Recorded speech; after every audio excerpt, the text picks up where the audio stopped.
Okay, here's a very quick video showing you how you can set Rhythm Machine up to play a songo groove with a left foot clave.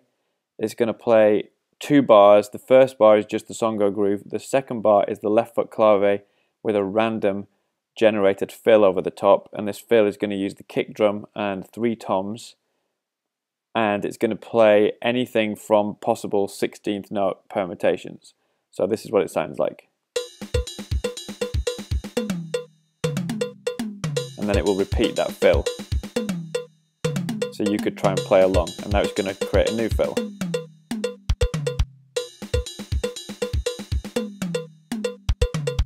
So this is testing your ears and your independence and your ability to play fills over a left foot clave.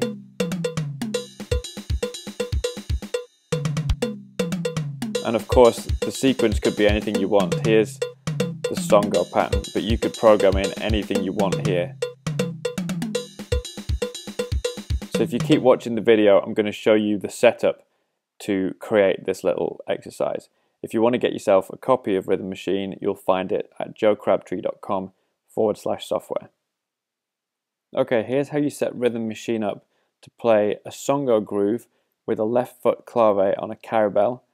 And we're going to get Rhythm Machine to generate fills over the left foot clave. So it's going to ditch the groove, play the fills over the left foot clave, and it's going to do that every other bar. So first of all, we choose 2 bars here. We're going to create 4 beats of random pattern. Now this area represents 2 bars, and I'm going to say I want you to create a random pattern in the second bar. So it's going to start on beat 1 of bar 2 and end on beat 1 of bar 3, which is the end of the 2 bars. So if I mute the click, let's leave the click on for a second, mute the sequencer, listen to the pattern. And we've just got an 8th note pattern, and I'm going to mute the zeros, so we'll only hear the ones. So that's just a pattern on the snare drum. Oops. Oh, there's a little bug where you have to, doesn't work the first time. It'll be fine now. And then it's going to repeat that, and it will repeat it 1,000 times because that's what we've got set here. If I change the repeat to 1, we've got a new pattern. It will repeat it once, and this time it will create a new pattern, and it will repeat that once, and it tells you here how many repeats are left. So no repeats left, then we create a new pattern.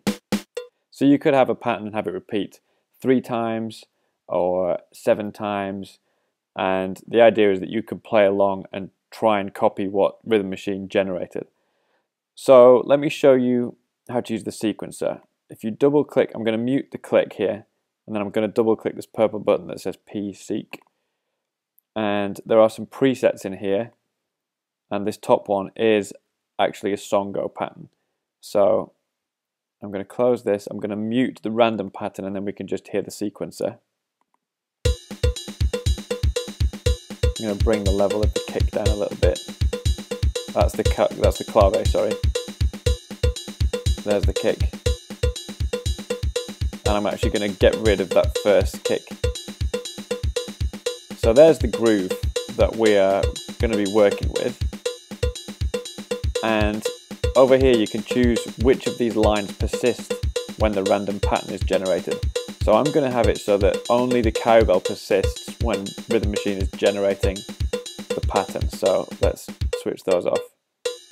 So now we get the whole pattern and then just the cowbell when it's generating a random pattern. Now close the sequencer and unmute the random pattern. So now we've got a groove and then a fill that's just on the snare drum, and it's just in 8th notes.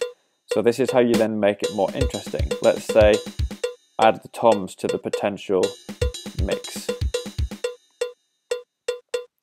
So this time we'll get some fills that's snare and toms. Very simple fill. Now at the moment we're only dealing with 8th note patterns. If I slide the 16th note slider up, this time we'll get more interesting patterns. And this is stuff that's trickier to play.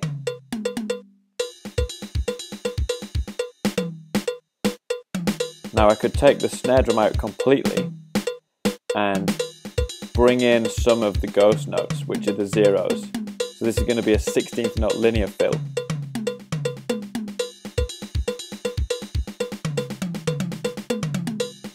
So we're getting pretty complicated with the fills. You can also choose to diddle some of the zeros.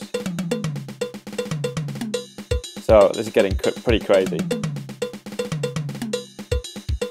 I would probably stick with having the ghost notes off, which will be this time, and just try and play the tom fills. You could put some kick in there as well. And there you go, that's what I started the lesson with.